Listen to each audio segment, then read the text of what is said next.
Lurking beneath the surface of an idyllic lake is something wilder than anything we could imagine.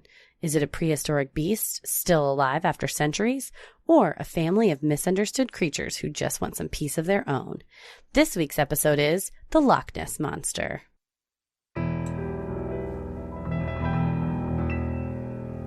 A bump in the night, your heart fills with dread. Probably a murderer who wants you dead. It could be a ghost, a demon, or worse. Perhaps you're the victim of a witch's curse. It's hopeless, you're doomed. You'd call a priest if you could. You'd rather just listen to who? Sinisterhood.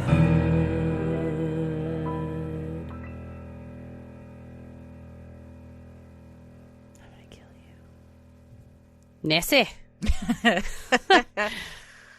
Oh, man. I gotta say, I am blown away at the amount of time, resources, and money that have been poured into trying to determine if this thing is real or not. Reckless government spending. It is. I mean, a small country could have been fed. It's like we said for years and years. Nexium, the $100 million they paid old Keith Raniere or whatever for his legal bills. Yeah, imagine what you could do with that. Think of all the money, the Nessie money. You gotta keep Nessie safe. I guess it's the same thing as archaeologists or paleontologists wanting to learn things from the past, and maybe that can help you discover new things. But also, is it really going to change our lives? We've got to know what's in the Loch, Christy. If we discover that there's a giant sea creature living in this loch. Well, we'll get to that at the end. What happens when the government has determined what to do when we find her. There's a protocol in place. Not if, when. When we find her. Also, let this bitch rest. I mean, if she is down there, and yes, I think she's a she. Well, I guess Nessie is she. Yeah, I think so, yeah. Gender is a social construct. Nessie can be whatever she wants. She's gender neutral. Nessie's living their life down there. Yes. Well, they're probably tired of trying to evade these idiots that are trying to poke and prod her. Trying to, like, lay in my muck at the bottom of the ocean or the bottom of the loch, and you fools are... I have had a day of searching for food, and I'm just trying to watch my stories before I turn in for the night, but I got 600 sonar beams I'm trying to avoid. Beep. It's not quiet. Sonar makes a sound. Yeah, it's like probably very it's annoying. like trying to sleep when your faucet's dripping. You're yes. like, God damn it. Do I get up and deal with this? Or my whole thing is my dog's licking. Ooh. And then I don't know if it's pronounced misophonia or misophonia. Oh, where the sound of chewing. It's a real thing. Mm-hmm. I have it. And there are certain noises that trigger me into a full-blown rage. I thought you meant mesothelioma. There's an 800 number you can call for that. I wish there was an 800. No, this is misophonia. Okay. And it's when... I know exactly what you're talking about. Yes. I used to work with somebody. We sat as close as you and I are sitting, which is about 4 feet away. And if I would try to eat food... Oh, don't do that. He would say... You have to stop the crunching. And one day we got delayed. We were working too much and I hadn't had lunch. And I just said, I have to eat. So I'm going to go in the other room. And my laptop was there. So I'm going to leave, or my computer. I got to leave. I got to eat. Yeah. I'm sorry your ears are upsetting you. Good on you on leaving, though, and not just making him listen to that. I'm not going to put a bag of Doritos down. I don't care. I'll go to another room. Because people don't think it's a real thing. And they're just like, stop being a little bitch. Just deal with it. And I'm like... You don't understand how certain sounds, it's not something I can control. They literally send me, I have like blind rage. And one of them is my dogs licking themselves. Yeah. To the point where now we have to put them in other rooms when we sleep because it gives me so much anxiety. It'll wake me up and then I'll just get like so mad and then I'll get anxiety and I can't go back to sleep thinking it's about to happen again, which are all the classic symptoms of this. I also had a company-wide memo sent out by HR once because a guy in my cubicle area would not stop popping his gum. Oh, there's a great episode of the Dick Van Dyke Show where Sally is out, so they get different secretaries in, and the wife says, "Hey, honey, like, how's work?" And he goes, "We had a gum popper, a girdle snapper, and a giggler." Like, they each had some sort of sound that was bothering them. Yeah. Oh, this was... I emailed HR and was like, pop in your gum. You've got to do something because I'm going to go crazy. She was like, why don't you just tell him to stop? I was like, because I'm not that person. You're like, no, I'm going to throw a book at his face. So So she sent out a company-wide email reminding people to be courteous of sounds, and please be aware. He did not realize it was directed at him. They never do. I sent a follow-up email. To him or to her? To her. Okay. And then she sent a direct email to him Sometimes, saying, hey, this is about you. When you're managing the resource that is humans, you have to be very direct sometimes. Yep, a lot of times. Other times, because somebody... It was gum popping and drumming his fingers on the desk hell. And, like drumming, like actual drumming, yes. like how you would drum. So this is funny. I was just at Company Cafe. It's my favorite restaurant in Dallas. I love Fun Company fact. Cafe. And I was waiting for my friend to come join me for breakfast. And there was a table that was sat, and it was an elderly couple, maybe in their, not super elderly, they were in their 60s, 70s, maybe retirement age. And obviously their daughters. So 2 daughters, adult ages in their 30s, and one of the daughters' husbands. Mm-hmm. So the dad goes outside to make a phone call. The mom goes to the bathroom. The pregnant, I should have mentioned, the one with the husband is pregnant. Mm-hmm. Pregnant one leaves. So all that's left is brother-in-law and one of the sisters. They were playing Dreamweaver. Dreamweaver. This lady's wait, Dreamweaver or what's that? Dream On. Dream On. That's okay, one. By Aerosmith. Correct. Yeah. They're playing Dream On. Dreamweaver is Dreamweaver. Dreamweaver. No, not that one. From Wayne's World. Yeah. Yes. No, this is Dream On by Aerosmith. Yeah. Okay. The restaurant. Nobody else is singing. Who's playing it? The restaurant just plays it overhead. Okay. The lady at the table, and this poor guy was just beat down, you could tell. But the sister starts singing, and she's an adult, she's in her 30s, and just starts being like, dream out. Why? No one else in the restaurant is singing. Was she being funny? No. She was like, honestly, this kind of sounds like something I would do, but it would be like funny. She was loudly and non-ironically singing, and then that's not something I would do. It would be ironically. Another song starts, and she started singing that one too. But then everybody comes back and sits at the table, and the mother, they had ordered the food, so they had all unfurled their silverware. Mm-hmm. When you unfurl your silverware, I don't put it on the table.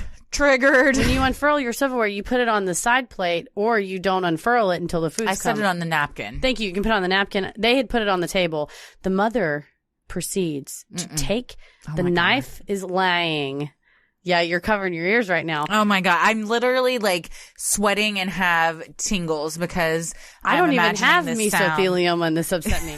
It was just this like it's just the knife, the butter knife is sitting on the table, and she's just taking the fork and just ding, ding, ding, ding as she's talking. And I thought, well, I know why the daughter's a dumbass. Her mother is too. And my friend had a migraine that morning and had like woken up and taken medicine, and it was a champ and came out to meet me because we have our monthly breakfast and we didn't want to miss it.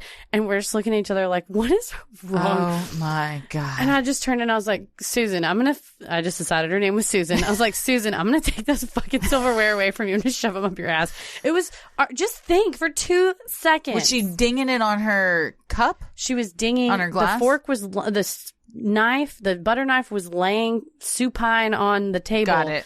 And she had hoisted the fork up just barely and was ding, ding, ding. No. For no reason. No reason. Oh my God. How long did it go on? Far too long. What felt like hours, but mostly probably was would be all I could focus on in that moment. Oh, it was. And I would have nothing but hatred. And it's nothing I'm proud of. It's not and it's like people get divorced over this. Seriously. They honestly like can't spend time with their families. I read this whole article about this girl who's an adult now, but this started when she was 8 and she couldn't be around her family during dinner time because it was maddening. Yeah, it would drive her crazy. Mastication, the chewing. Yes, usually it's 90% of the time it's mouth noises. Mm. And so she would have to go to her bedroom and she felt so isolated and alienated. It's actually very sad. Oh, definitely. But people think you're just being an asshole and like I wasn't being an asshole about it. Here.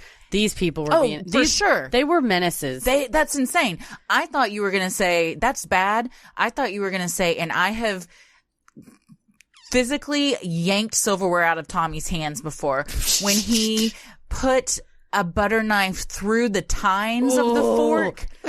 Oh. You look like you're going to vomit. It's a thing. It's a thing. I'm a lot to handle. Tommy is a saint. But I don't even remember how this came up. You were talking about you didn't want to hear your dog licking. Yeah, because poor Nessie. What if Nessie has misophonia. That's what she just wants to be down there, and the sonar is just beeping her. She's finally found a quiet place where she can just be herself. And then, then we all come along. Hey, what are you doing down there? And just try and ruin her peace and quiet. Leave me alone. Just leave me alone. Well, I'm Christy. I'm Heather. This week we are talking about the Loch Ness Monster. Nessie. We actually had 2 people say after the White Rock machete one, how tough that was. 2 people messaged us and said, if you guys want to do something lighthearted like Loch Ness, nobody will be mad about it. It'll be cool. We wept openly in that episode. And I was like, that's actually kind of fun. It's a fun cryptid. We've had a... Or is she? I don't know. Real. That's the thing with all cryptids. Are they real or are they not? Real. Well, and in our Facebook Live Q&A for our Patreon, they asked what cryptid we want to meet. And I said Nessie. Yeah. Loch Ness Monster is my favorite cryptid. So thank you for indulging me. She would be a really fun guest. And I imagine to me, she looks like a brontosaurus. Definitely. So, and my favorite dinosaur is an apatosaurus. Oh, which looks one's similar that? to a brontosaurus. It looks similar. You know what? I think I was watching a brontosaurus Dinosaur isn't Train real. today. Yes, that is what I do with Ella, not just on my own. And I think that dinosaur was on there. I think that was one they were meeting. Yeah, that's my favorite dinosaur. Because I was like, this looks like a brontosaurus, but it's not a brontosaurus. Okay, yeah, it was. It had like little bitty nubs on its head. I think so. Yeah, it just looks like similar to a brontosaurus. I think brontosaurus is my favorite. Oh yeah, it's a good one. I like the Littlefoot Eaters. Littlefoot. Oh, yes. That movie's so good. So I think this is a water Littlefoot. Yes, Nessie. that's exactly what I imagine Nessie to look like, as an aquatic Littlefoot, if you will. All right. Well, where is she? Where's she located? Let's get into it. Loch Ness, located in the Scottish Highlands, is the largest body of fresh water in Britain, holding more water in it than all the other lakes in England, Scotland, and Wales combined. A loch is the Irish, Scottish, and Gaelic word for lake or sea inlet. The loch, fed by 7 major rivers, never freezes, as it contains over 16 million gallons of water with a surface area of 14,000 acres. For comparison, the New York borough of Manhattan is 14,600 acres. So just a little bit bigger than New York City. That's crazy. It's a big loch. It's a big one. No, it's a little bit smaller. Sorry, slightly smaller. Manhattan's slightly bigger than this. You could hide a dinosaur in Manhattan. In fact, copyright. Wasn't that a movie? I'm just saying we should make a book called Dinosaur in Manhattan, and it's about a dinosaur that gets Dinosaur's Day Out, and it's so good. Dinosaur. Danny and the Dinosaur was a good kid's book. We love that one. Danny and the Dinosaurs? Yeah, Danny and the Dinosaur. I don't remember that one. He had one single dinosaur. I think it was a brontosaurus. Oh, because they're the cutest. The they seem like the sweetest and most mild mannered. Probably the only one appropriate to hang out with a child, too. Yeah. It'd be fun to slide down their neck. That's what he did. Oh, see? Gosh. I'm going to read that. I'm going to get it for Ella. Get it. Because of its great depth, the loch contains a thermocline at about 100 feet deep.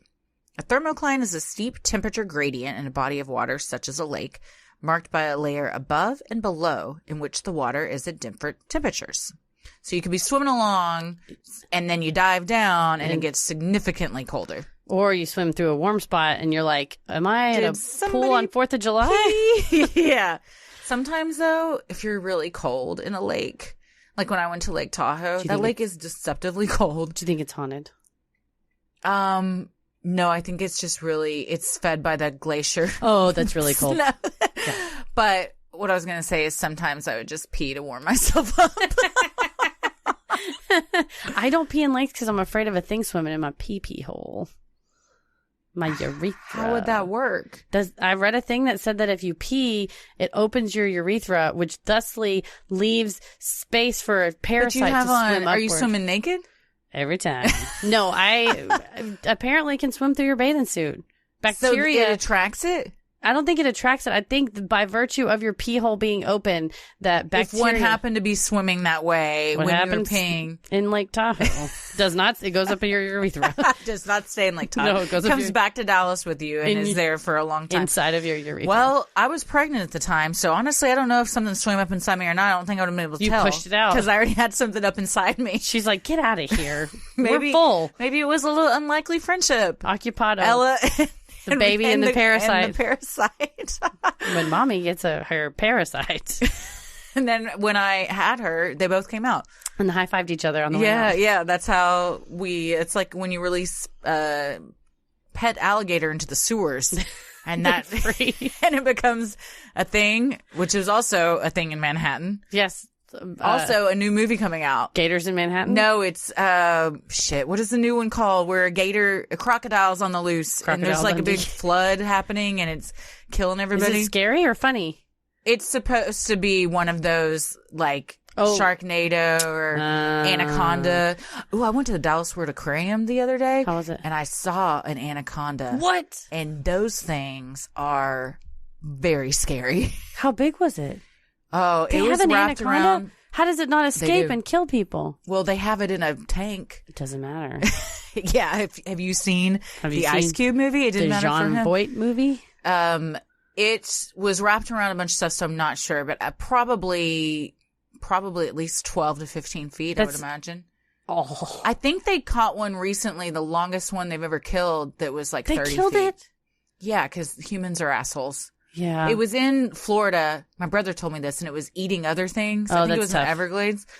I don't know. It's kind of survival of the fittest. I guess so. If you're a Honda Fit can't survive a anaconda eating it, you probably need to have that car. Then get something else. Well, because of a high peat content in the surrounding soil of the loch, visibility in the water is low. And with the deepest point in the loch being 755 feet, it is virtually impossible to see what might be lurking in the shadowy depths. Perfect place to hide. The first recorded report of a monster in Loch Ness dates all the way back to the 6th century AD. A book by a Domnan called Life of St. Columba is the tale of an Irish monk called St. Columba, who encountered locals burying a man beside the river Ness, a tributary that feeds into the loch. When St. Columba asked what happened to the man, the locals explained that while swimming in the river, he was attacked by a water beast that mauled him and dragged him beneath the water's surface. He got taken by a water beast. The locals tried to rescue the man, but by the time they reached him, he was dead. When St. Columba sent a companion into the water to investigate, the beast showed itself. First of all, like bait? Do your own dirty work. Don't send somebody in. Go down there and see if you can find the beast. It's like, I don't want to. I know you're a saint and all, but I am not doing that. That is not happening. I'm going to be eaten. Go down there. St. Columba made the sign of the cross and said, "Go no further. Do not touch the man. Go back at once." The beast slunk back beneath the water. The locals thanked St. Columba and praised the incident as a miracle. Nobody's thanked this guy that went into the water and died. I'm still here. I'm still hanging on. In 1871, a man named D. Mackenzie of Balnain allegedly saw a log-shaped object wriggling and churning up the water. However, it wasn't until the 1930s, when interest in the monster increased, that Mackenzie wrote about this event in a letter to a friend. Well, that's convenient, isn't it? He's like, I once saw something as well, and I'm going to memorialize it. I'm going to make sure I write this down so everyone knows it really happened. It's like someone marking themselves safe on Facebook when they weren't even nearby. Yeah, it's like... You weren't even... Okay. We weren't concerned. We don't live anywhere near that city. So... Interest in the monster spiked significantly after May 2nd, 1933, when the Inverness Courier published the account of a couple who claimed to see a, quote, enormous animal rolling and plunging on the surface earlier in April. The newspaper was the first to call the creature a monster and arguably start the media sensation. This is a legitimate newspaper, in theory. Up in the ranks with the National Enquirer, publishing the truth, getting the truth out there. They're the paper. The paper. Is this the British National Enquirer? I think it is. Newspapers from London sent correspondents to Scotland to investigate and even prompted a circus to offer a £20,000 sterling reward, about $480,000 in today's US dollars, for its capture. So they were not playing around. This is 1933. They were given £20,000. I think back then, it's not just a National Enquirer story. This is something people are legitimately scared about. They couldn't prove it or disprove it, so they just believed it. They read it in the newspaper. It was a different time. I think so. Later that year, July 22nd, 1933, a man named George Spicer and his wife saw a most extraordinary form of animal cross the road in front of their car. A bridge recently opened earlier that year, leading more traffic to the area and thus more sightings. Spicer and his wife described the creature being about 4 feet high and 25 feet long, with a long, wavy, narrow neck, slightly thicker than an elephant's trunk. and as long as the 10 to 12 foot width of the road. So it sounds like a brontosaurus. I found a brontosaurus. That fall, in November of 1933, a man named Hugh Gray supposedly photographed the creature. Although the original negative was lost, the grainy photograph captured the same creature allegedly seen by the Spicers. So I think he took the photo and then they saw it and said, yeah, that's the same thing. That's what we saw. Can you zoom in? And he said, I've lost the negative. Yeah, conveniently. Interesting. Gray's photo was the first taken of the monster, and local newspapers were chomping at the bit for the picture. After being published in the Daily Express, a frenzy ensued, prompting the Secretary of State for Scotland to issue an order for police to prevent any attacks on the mysterious beast. Well, that's good. They want I like this. They want to protect Nessie. Americans would be like, I'll give you $50 if anybody bring me this thing's head. Bring me the head on a platter. We're gonna barbecue it, eat it, and then mount it on our wall. I want to taste that meat. They were respectful of this creature. Yes, they just wanted to make sure it was safe and kept out of harm's way. Definitely. You want to keep all the interlopers from out of town coming in and killing their majestic beasts. I respect that. Skeptics of this photo have pointed to the fact that Gray's dog was with him on that day, and that perhaps the grainy image actually showed the pup fetching a stick from the loch. I think I know the difference between a dog and a dinosaur. Do you? I think, though, because it was such an odd perspective of the photo, they think the dog's head was like, the way it was positioned looked like the head of Nessie. Others allege that when enhanced, the photo shows nothing more than an otter rolling around on the surface of the lake. Again, I know the difference between a dino and an otter. Did they in the 1930s? Cute. Maybe not. Maybe they didn't know. I've always thought otters were cute, and then my friend Melanie told me... Don't ruin otters. Okay, I won't tell you. Wait, no, now I want to know. All I can think... Might ruin it. The male otters forcibly make the female otters have sex with them. Oh, my God. And they, hold them underwater. Oh, my God. I know.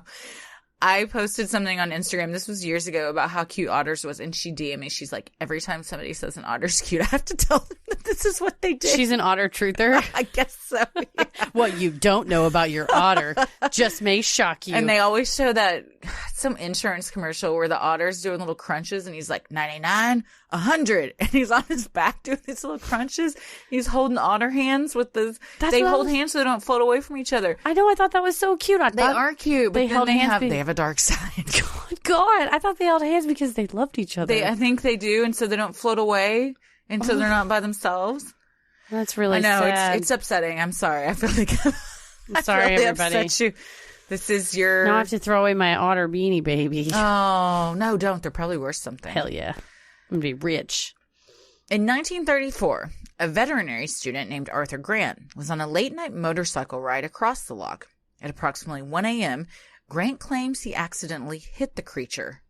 That's got to be shocking. Briefly fell off my motorcycle going about 10 miles an hour. I can't imagine hitting a dinosaur. Yeah. I'm just calling Nessie a dinosaur. I've just decided. My theory is that she's a dinosaur, and we'll get into my theory at the end when you say, what do we think?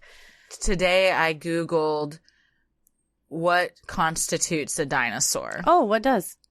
I'm glad that you didn't think it was dumb. No, it's great. I want to know. Because I was watching Dinosaur Train, and I thought, why are they all called dinosaurs? It's a great question. And Tommy's like, well, we call all fish, even though some might not be technically fish.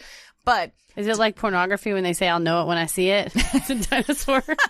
I can't define a dinosaur, but I know it when I see it. It is specific. Well, first of all dinosaurs are reptilian. Okay, I agree. And they are all from the Mesozoic era. Okay. And traditionally... What about Jurassic Park? That's the Jurassic era. But that came... I think Mesozoic era came first. So they were all... in the Mesozoic era, and then the Jurassic era was next. We're probably going to get a lot Please don't DM us.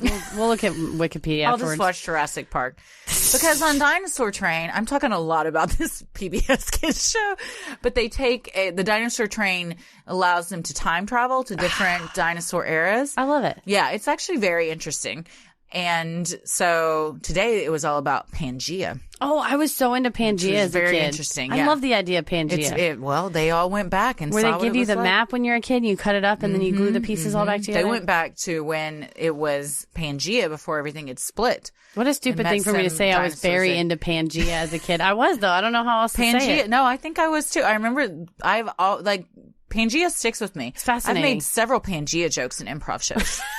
I'm a big fan of Pangea. Pangea, it's a fun word to Step say. out to the lip of the stage just so you all know what Pangea was. I just want you to know. Yeah. You and then rubes. nobody laughs, so I have to go and explain it. I You break the fourth wall rubes. and explain to everyone why that was funny. So this guy ran into a dinosaur with his motorcycle. Allegedly. Okay. Well, Grant's description matched that of the Spicers. The creature had a long neck with a small head on the end of it.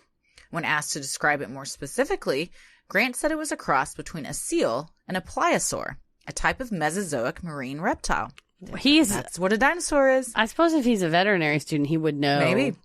Dinosaurs. When Grant stepped off his motorcycle to get a closer look, he saw the beast sink beneath the surface, leaving only ripples behind. So he hit it and it jumped back in the lake.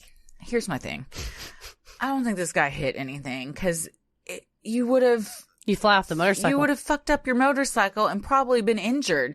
If you hit a dog on a motorcycle, that's going to cause some problems. That'd If be you so hit sad. a freaking dinosaur, It's like hitting I don't a think wall. you live to tell the tale. Yeah, it'd be like hitting a wall. Yeah, maybe, it's like maybe if you hit a cow in your car, that's a game. That's like a game ender a lot of times. It's a huge deal. Yeah. I think maybe he bumped over the tail. Oh, like a speed bump. Speed bump style. It's not fun to go over a speed bump on a motorcycle, I will say, but it can be done. Those speed humps down Highland. Are you talking about city titties or the speed bumps? No, they're speed humps that are those giant humps. Oh, that'll take your car out. I hate them because they don't ever have signs, and then No. they just you're upon them, and They sneak up on you. you're like, it's so jarring. And I've you're had like, I'm gonna hit this, and I'm going too fast. Oh, and you can take your suspension out. I Yeah. had a blowout on a city titty maybe like 3 or 4 years ago. And for those of you who don't know, city titty is like a metal bump in the road that usually is to delineate between going straight lane and a turn in left lane, and it's just to force you to get far enough over to the left to make a left turn. And there are these little humps in the road. We call them city titties. I call them city titties. They're huge though, and they can really eat a hole in your tire. So I don't know. I wouldn't want to hit a city titty or a road hump on a motorcycle, much less a dinosaur. No, I'd never want to hit a dinosaur for lots of reasons. Well, G.E. Taylor, a tourist from South Africa, was lucky enough to have his movie camera out when he was visiting Loch Ness on May 29th, 1938. Upon seeing something moving in the water, Taylor turned the camera on and captured a full 3-minute film of the monster on 16mm color film. This is like the Zapruder film of Loch Ness. Yeah. However, Maurice Burton, a British zoologist, popular science author, and well-known Nessie skeptic, obtained the film and concluded that the monster in the film was nothing more than a floating object. A floating monster. And we really need Oliver Stone to come in and make some sense of this for us. We need a 4-hour breakdown on this film. If we don't get it, I feel like we've unlocked how we can really get to the bottom of this. Why wouldn't other places around the world have live stream cameras? Can you just do that? Maybe she's shy. Set it up? Yeah. It happens all the time. Loch Ness should do it. Oh, government funded. Yeah. Although they spent a lot of money already. There is a whole organization to protect the Loch / Nessie information, and I think that they do have cameras. I know there's Nessie watching parties and all sorts of stuff. WorldCam.tv has a Nessie Live. So we can watch right now? But it's really just it's a wide shot. You wouldn't see it if she popped up. There's someone in this world that is glued to that 24/7, just hoping I'll see it above someday. all hopes that something pops its head out of the water. And if it does, it's probably an otter holding down another female otter beneath the water and having its way with her. I captured something on film. This must be destroyed. People can't know the truth about otters. Well, perhaps one of the best-known photographs of the beast of Loch Ness was taken by a London gynecologist named Dr. Robert Kenneth Wilson. Dr. Wilson's photo was published in the Daily Mail in April of 1934. At the time, Dr. Wilson did not want his name associated with the photos, leading the photos to be referred to as the surgeon's photographs. He's taking pictures of something else for a change. I guess you don't take a picture if you're a gynecologist. Maybe for science. You shouldn't. For science. Those pictures in the science books get there somehow. I always think about The Hand That Rocks the Cradle whenever I think remember of that. creepy gynecologist. Oh, who was in it? So many people right now are saying the girl's name. I can't think of her name. Rebecca De Mornay. Oh, yes. She was... That was the lady's name that came from the homeless shelter in Seinfeld when she complained about the muffin stumps. Rebecca De Mornay? She goes, I'm Rebecca De Mornay from the homeless shelter. I caught that last night when I was watching. Really? The muffin Did they comment on how No, it's also celebrities? Oh, that's funny. Anyway, she is married to a gynecologist, and he is doing unsavory things with his clients. Is that what that whole movie's about? Well, one of the women that he sexually assaults sues him, and he loses his license and everything. And Rebecca De Mornay and him, it causes a whole thing where Rebecca De Mornay is so bitter and wants revenge that she becomes the nanny of this woman. And What? unbeknownst to her, she's the wife of this doctor. Oh, no. And tries to get her husband to, well, yeah, she does try to kill her and get her husband to cheat on her. She also is crazy with this baby and like, So it's like, who's really is watching like your breastfeeding child? it. Yeah, it's a weird, Oh. it's a whole thing. I think it came out in the mid-90s. Oh, It's kind of creepy. I don't know if it holds up. I haven't seen it in a really long time. It There's seems some other crap, fucked up stuff that goes on in it. What was you too. say? That seems like the most intimate thing is to have someone like watch your child and then it goes wrong. Mm-hmm. Oh, yeah. I had a gynecologist. Or to be spread eagle on a gynecology table and something go wrong. And the gynecologist makes a joke because I have an Abraham Lincoln tattoo. And he made a joke regarding my pubic hair having to do with Abraham Lincoln. And I was laid out there and What was the joke? If you're comfortable telling it. if I can remember properly, because I was pretty shocked at the time. Yeah. And obviously if you're pantsless, they can see your tattoos. So Sure. you can see my right side. I have a pretty large Abraham. It's probably a little bit larger than a hand. Abraham Lincoln tattoo. And then he goes to the nether bits and sees what shape my pubic hair is in, which is... Was it a top hat? I had a tiny top hat. No, it was, well groomed with like a sort of a tuft that I believe the gynecologist mistook or considered similar to Abraham Lincoln's chin. Okay. I was like, I see you're inspired by Abraham Lincoln in more Wow. than one way. Wow. I think we've heard this, but I think I may have told you've this. told this on another episode. He said something to that maybe effect. Slender Man? Maybe, because I thought we made some joke about me wearing a tiny top hat down my pants. Yes. Yeah. Well, I So- hope that was the last time you saw him. I have a new gynecologist now. Good for you. Dr. Gunderson. She's amazing. You know what? She sounds great. She's amazing. I don't know anything about her, but she sounds She's made great. zero jokes about Then my she's already tattoo better than this last guy. and said my cervix was gorgeous. So. Well, then she has two gold stars in her box. Then strikes, or not strikes, but she has two. the yeah. opposite of strikes. Exactly. Well, strikes in a good way, like if you were a pitcher in baseball and you want to get Oh, strikes. okay. Yeah, or bowling. That's weird. Some Yes. things it's good, some things it's Sometimes bad. strikes are great. Yeah.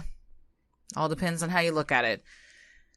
According to Dr. Wilson, he was looking at the loch when he saw the monster begin to emerge. He then grabbed his camera and attempted to snap 4 photos in quick succession. 2 of the 4 exposures came out properly. The first shows the beast's head and back, and the second shows the head in a diving position. The second photo was less regarding, as it was blurrier than the first, but the first photo is what served as evidence to believers that the monster had finally been caught on camera. However, many have dismissed this photo due to its blurriness as well, and claim the photographed animal was an elephant, an otter, or merely a bird. I think it's still impressive there's an elephant in the lake. How often? Well, we'll get into theories as to why that might be, because it is a very interesting theory. I think so. One major issue with Wilson's photo is cropping. The cropped version makes the creature's head seem much larger, like the long neck described by the Spicers. But in the 1990s, experts studied the photograph and the negative. They determined that, in fact, when not cropped, the photo depicted an item that was only about 2 to 3 feet long. Oh, so suddenly it's the... This was before Photoshop. So all they could do was crop it or get closer, zoom in, zoom out. In 1999, a book titled Nessie, The Surgeon's Photograph Exposed, claimed to reveal the true story of the photo. In December of 1933, the Daily Mail commissioned Marmaduke Wetherell. That's such a good name. So great. You can't make that up. A big game hunter to find the giant sea serpent. Upon finding what he was certain were footprints of Nessie, Wetherell excitedly shipped them off to zoologists at the Natural History Museum for analysis. After examining the prints, the scientists determined they actually belonged to a hippopotamus. Whoa. And not even a real hippopotamus. Oh, Marmaduke. A clever prankster, hoping someone like Wetherell would fall for their trap, had used a hippopotamus foot umbrella stand to make the prints. Oh, you've seen those in like 1930s movies where, I hope it's not real, but a lot of times it probably was, the foot of a hippopotamus, and they've turned it into a planter-esque thing. You stick your umbrella exactly, yes. It wouldn't be that hard. Seems like it would be heavy and to a carry little time consuming. Yeah. And wouldn't your footprints be around it? Anyway, it sounds like Marmaduke got one pulled over on him. Yeah, that's a good point. Why would your footprints be around it? Maybe... or if there's one set of footprints, it's when Jesus carried it. Yeah, maybe he was wearing... Maybe he stilted it. Oh, maybe. Like or he had one foot in and one foot out. Yeah, just like I'm going to go to bed tonight thinking... most of my previous relationships. You got one foot in, one foot out. Not Tommy. No, you're all in on Tommy. Oh, yeah. I'm probably going to go to bed tonight thinking about how he did that. Yeah, no. The logistics of faking a absolutely. Nessie footprint. Wetherell's proof was revealed to be nothing more than a hoax, leading great scorn and ridicule to rain down upon him. Poor Marmaduke. Hell-bent on exacting revenge against the Daily Mail for reporting his embarrassing mistake, Wetherell enlisted his son-in-law's help to aid in the revenge plot. His son-in-law modified a toy submarine he bought at Woolworths by using wood putty to make and attach a fake head, which he then affixed to the periscope of the submarine. Wetherell's son, Ian, and another friend, Maurice Chambers, also assisted in the plot. You think he got banned from the Woolworths? You banned from all the Woolworths or just the one location? I don't know. This seems, any publicity is good publicity. This is also the picture that is the classic picture that most people have seen, the black and white image with what looks like a brontosaurus's neck sticking out over the water and everything. So this is that image, if you're wondering what we're talking about. Yes, One we'll quick post Google search, you'll be like, oh yeah, I've seen that a million times. Surgeon's photograph. And we'll put it on Instagram and everything. Yeah. It looks very convincing.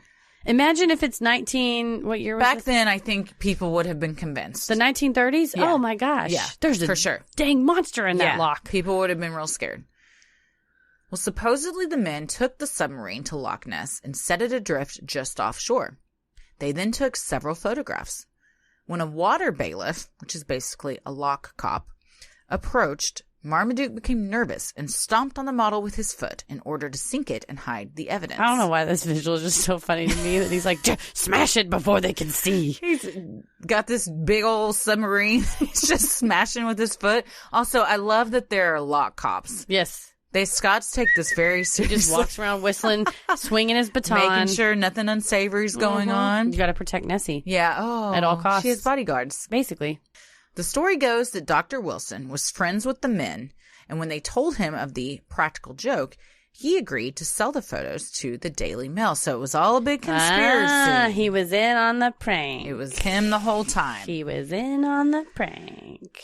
As technology advanced, so did the purported evidence of Nessie.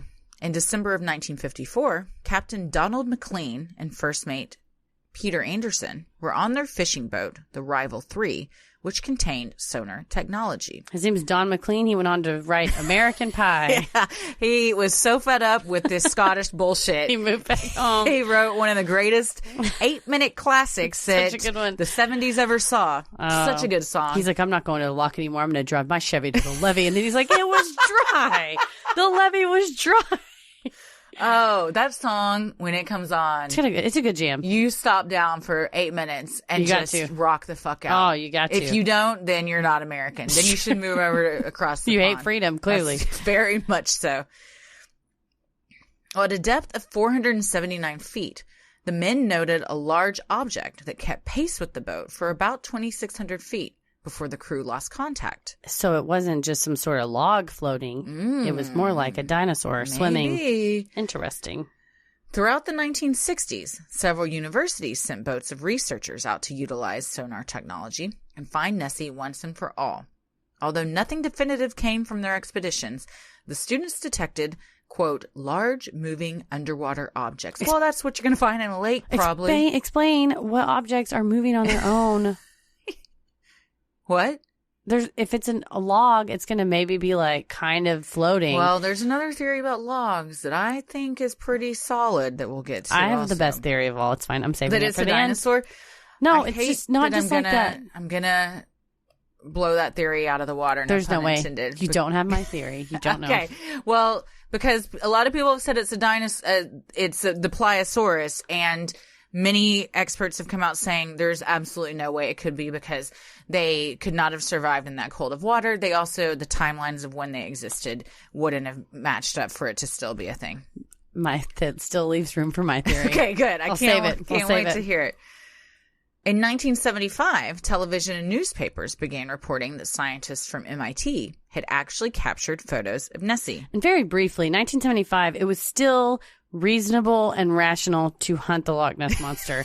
It wasn't, you weren't a kook. Except for Marmaduke. You weren't old Marmaduke. Marmaduke kook had been revealed as an idiot because of the whole elephant from the hippopotamus foot situation. Yeah. But at this point, university researchers are out there. MIT was sending people out there. Very prestigious. Yes, one of the most well respected. Very. Absolutely. So at this point in time, it was a legit thing to be pursuing.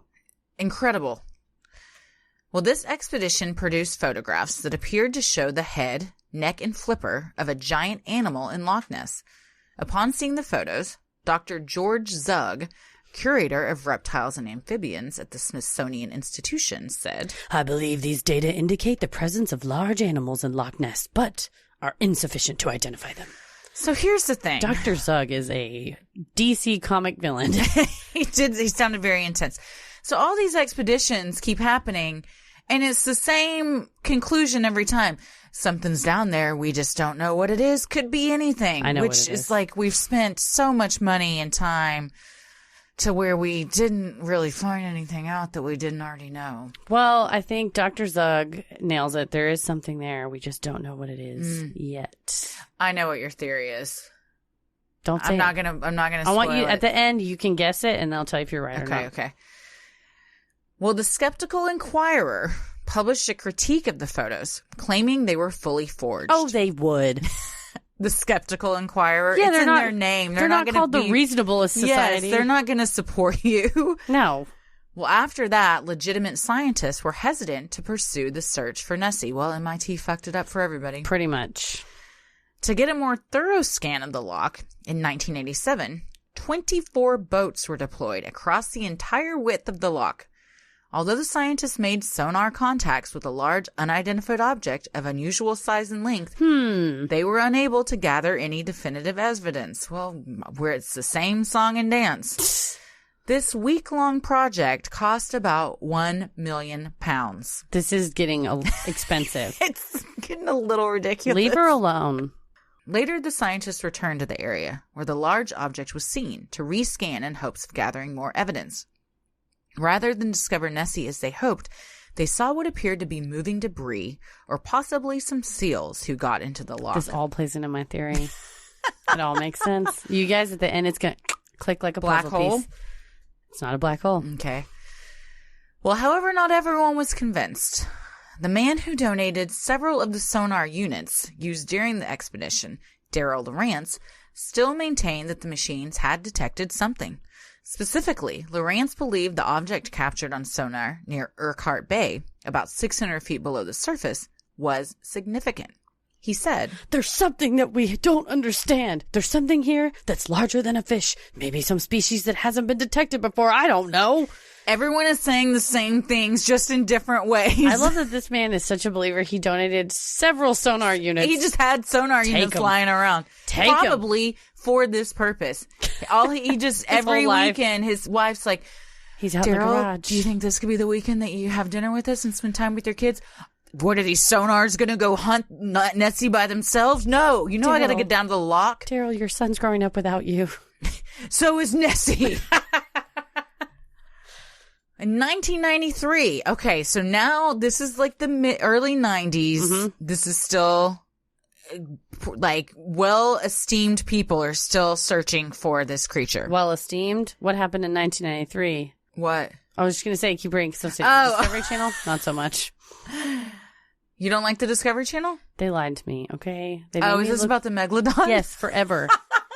I don't trust them. They're not a legitimate scientific news source. They made me think that megalodons were real. They wanted you to discover it on your own. And then on my birthday, Pam Welch had to tell me she's a wonderful woman, a kind, gentle soul, and a loving mother. And she had to say, honey, no, that is a television show. And I said, no, I know it's a documentary.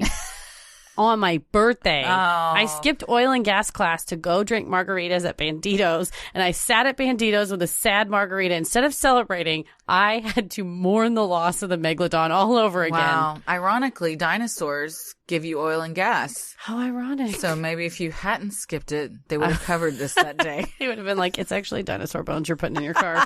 Fun fact. Well, in 1993, the Discovery Channel began investigating the life inside the loch, not necessarily the monster alone. Okay, this is what I feel like we should have been doing much earlier than this. The whole time.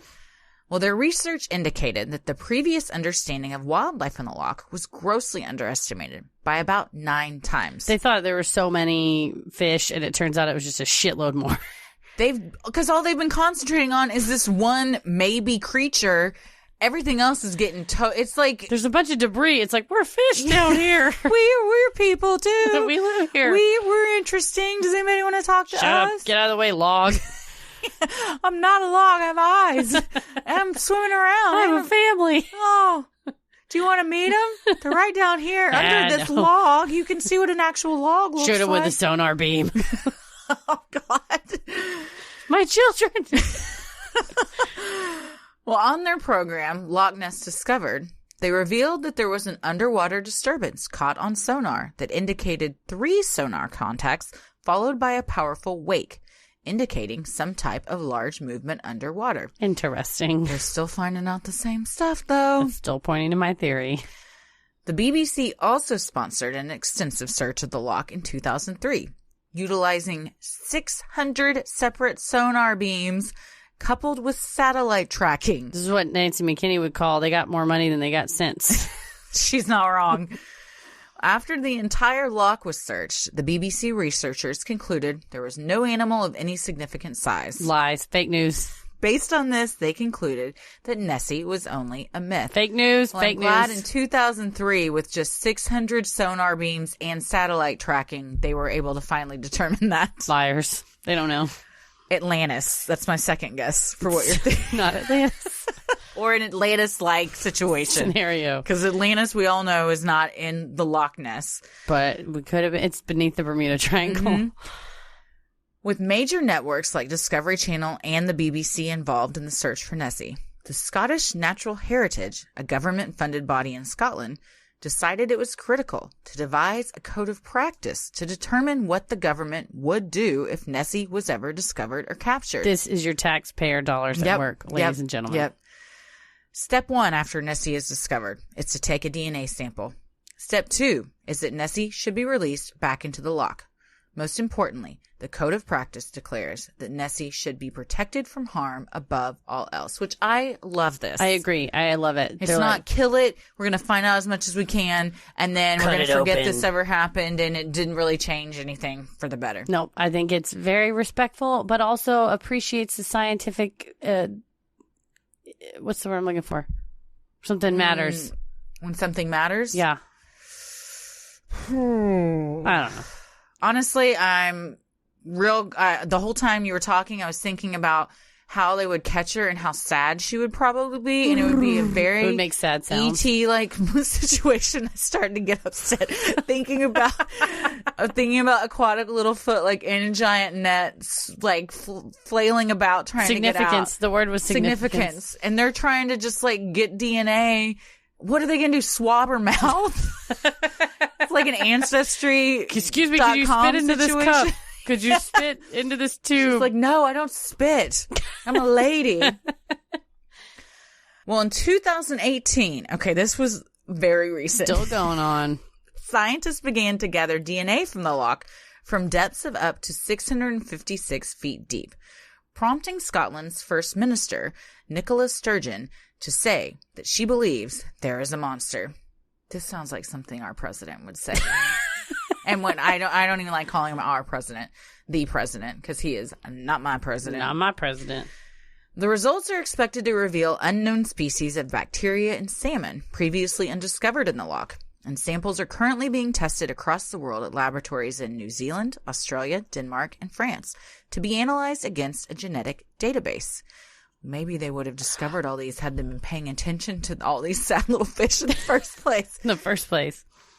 Ultimately, the DNA could prove the existence of Nessie by showing any reptilian DNA in the loch, which would point to the existence of a Nessie-like creature.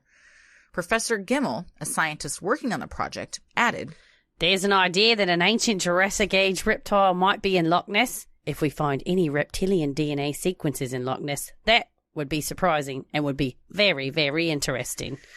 He was Australian, so yeah, I like that. that. I mean, in real life. Oh, he is? Yeah, okay. I thought you just made a creative decision, and I liked it. I was trying to be realistic. I like it. That's not a Nessie. That's a Nessie.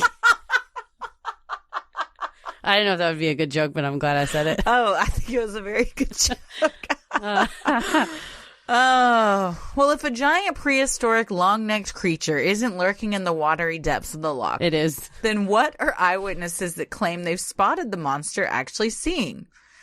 According to Ronald Benz, former member of the Loch Ness Phenomena Investigation Bureau, yes, that is a thing. I want to join that so bad. Yeah. I want to join it so hard. And author of The Loch Ness Mystery Solved and The Loch Ness Mystery Reloaded. You already solved it. How do you get this reloading? Gotta reload it.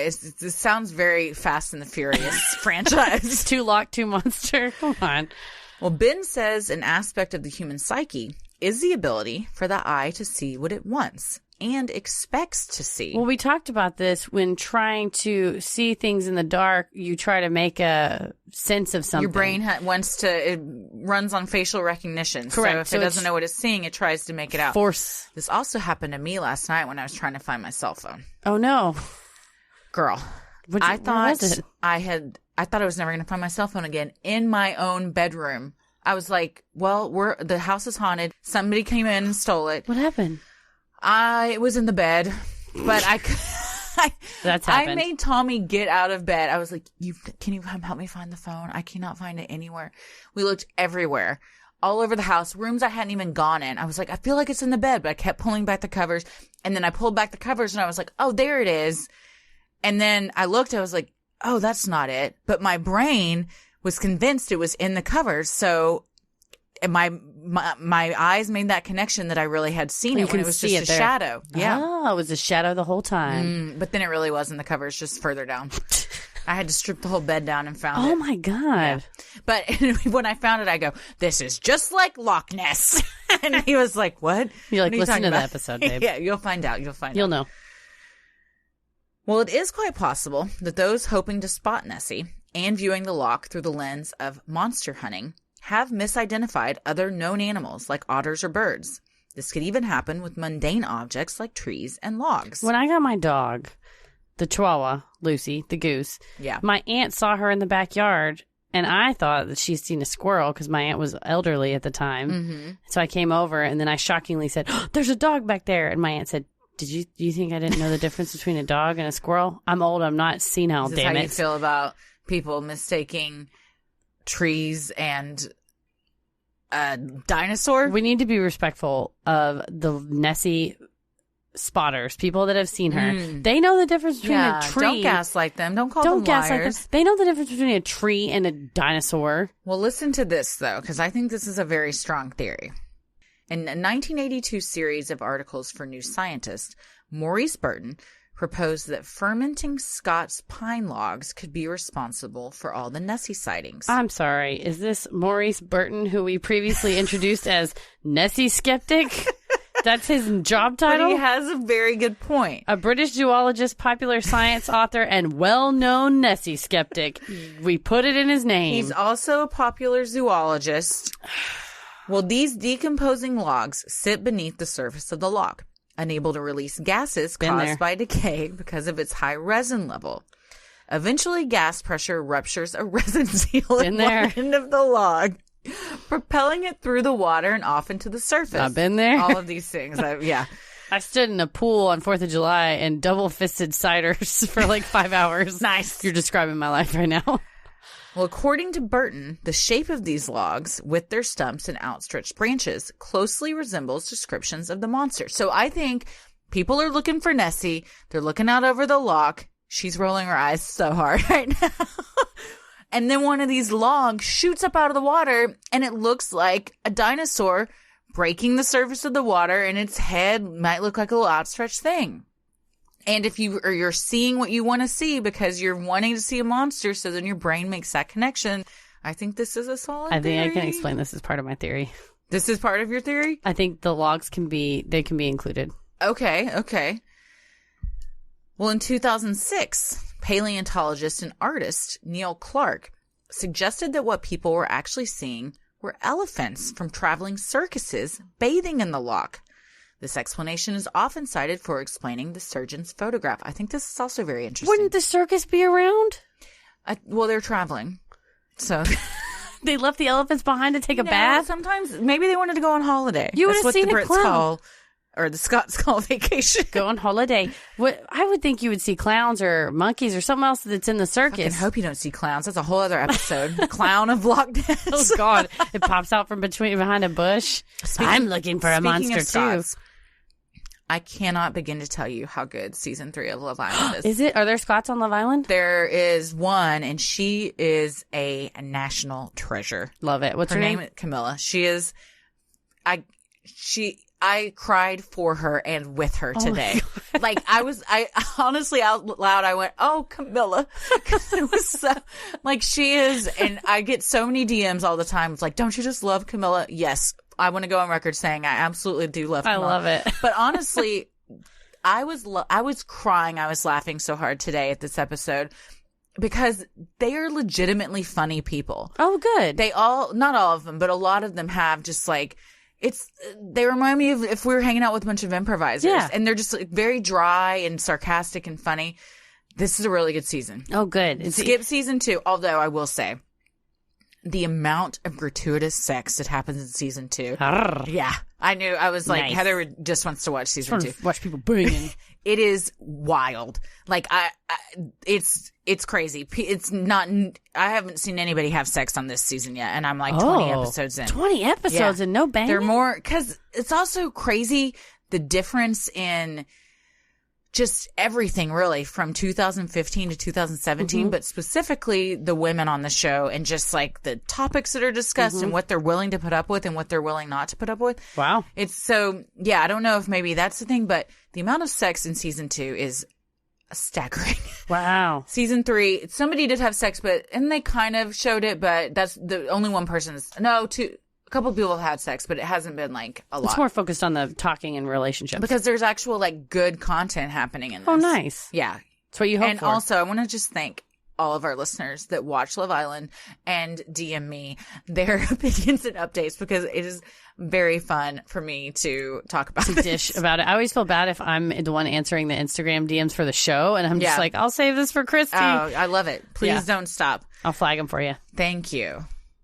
In 2013, Jeremy Wade, zoologist and host of the TV show River Monsters, concluded that Nessie is a Greenland shark. He's an expert in monsters. And rivers. Yeah. Have you watched this show? I have not. Oh my gosh, it's wild.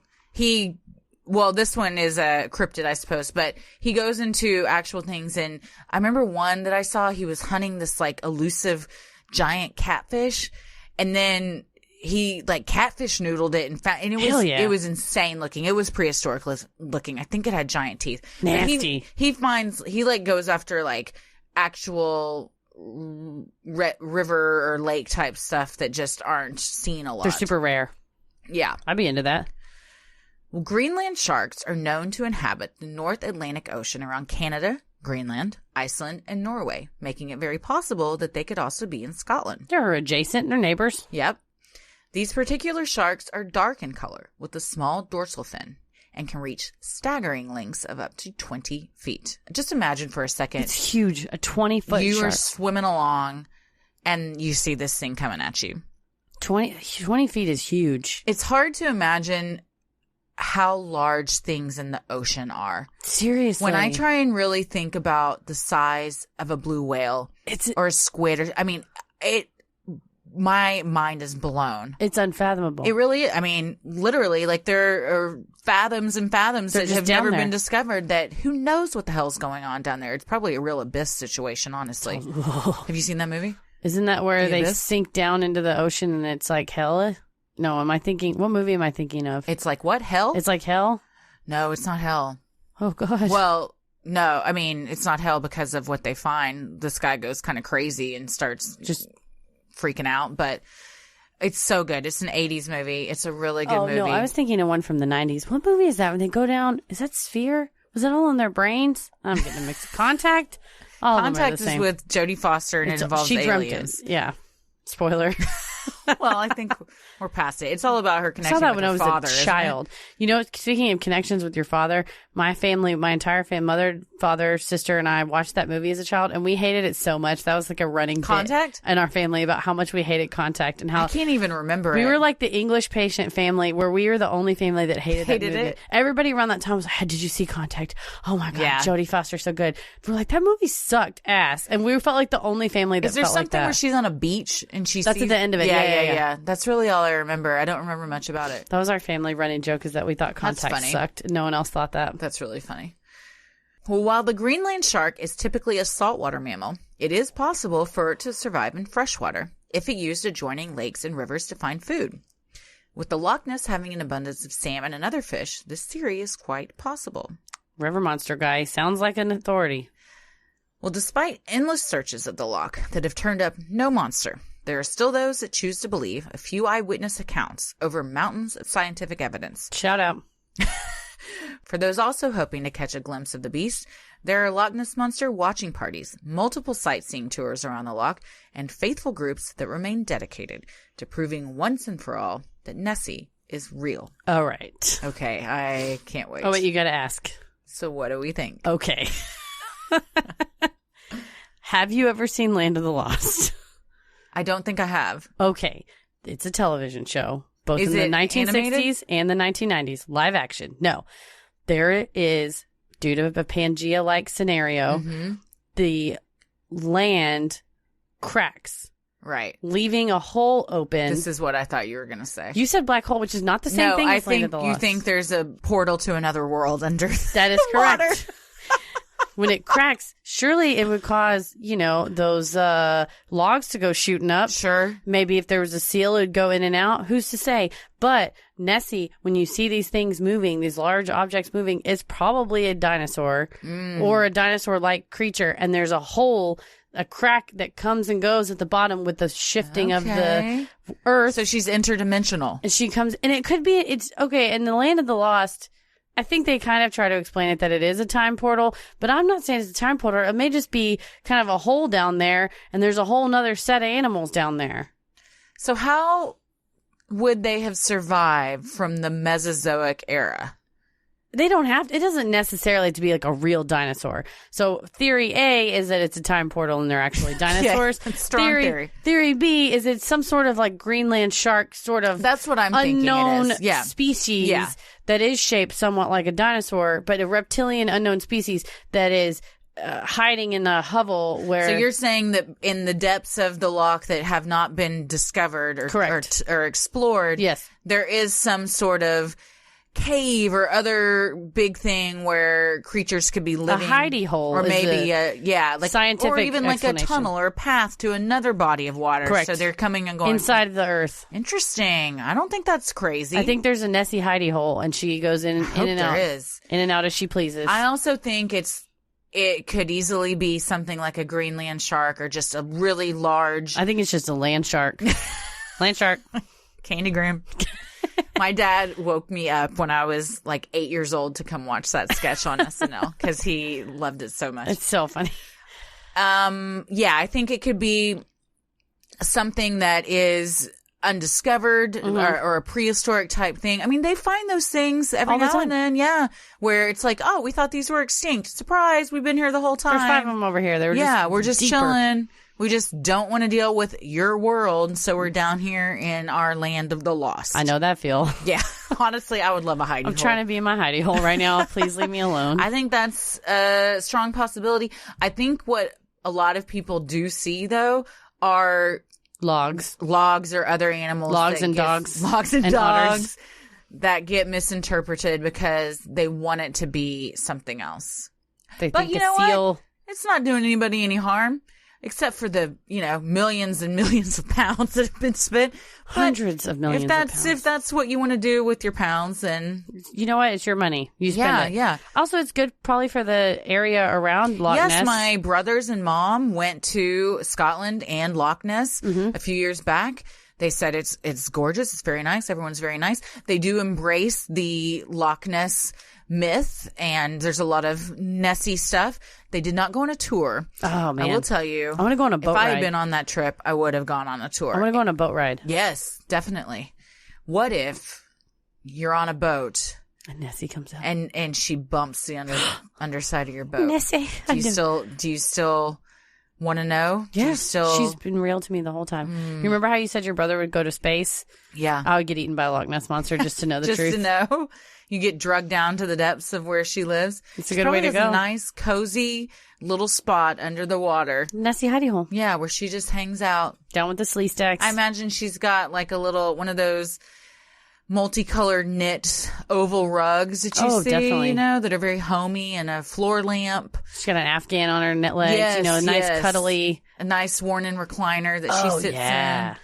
She's got a little TV stand. That's so nice. She watches all the stories about her and just chuckles to herself. Oh, if they only knew the truth. She has a cup of tea every day at like 3 A o'clock. cuppa? Yeah, a cuppa. Well, let us know what you guys think. Definitely. And if you think you've ever seen Nessie. I would welcome photographs, stories. Please send us some photographs. I would love to hear if this. You've got that. Well, many of you have asked if we have a Patreon where you can donate to the show. We do. Our show will always remain free, but if you wish to donate to help offset the cost of making and hosting the show, you can visit Sinisterhood.com and click on Patreon in the top right corner. You can get some sweet perks like Patreon-exclusive content, a Sinisterhood sticker, membership to our exclusive Patreon Facebook group, a special shout-out on the show, and a monthly bonus minisode. We've been blowing up the Patreon, Facebook. People have been sending news articles about the Bluebell liquor. Yes. Somebody licked a tub of Bluebell, so we've been having fun. And she faces up to 20 years in prison. Quite frankly, not long enough, if you ask us. I think it should be life. Or she has to do community service where she just like hands out Bluebell at schools for the rest of her life. Oh, that's good too. I'd be okay with that. That helps. That serves society. Yeah. Literally. We all benefit. Yes. She soft serves society. Yeah, that group is super fun. If you're in the Ruling the Airwaves tier, then make sure that you ask to join that because we interact a lot in that group and it's a really, really fun stuff. Lots of fun stuff going on. Also, someone told us an insane story about moving into a house and finding a cup of teeth in the house and then this full ghost story. Yeah, it was there's so a lot scary. of like creepy real life stuff that goes on in there great. too. It's a great group. My favorite on Facebook. Definitely. Well, make sure you stick around after our sign-offs to hear your shout-out if you have recently subscribed to our Patreon.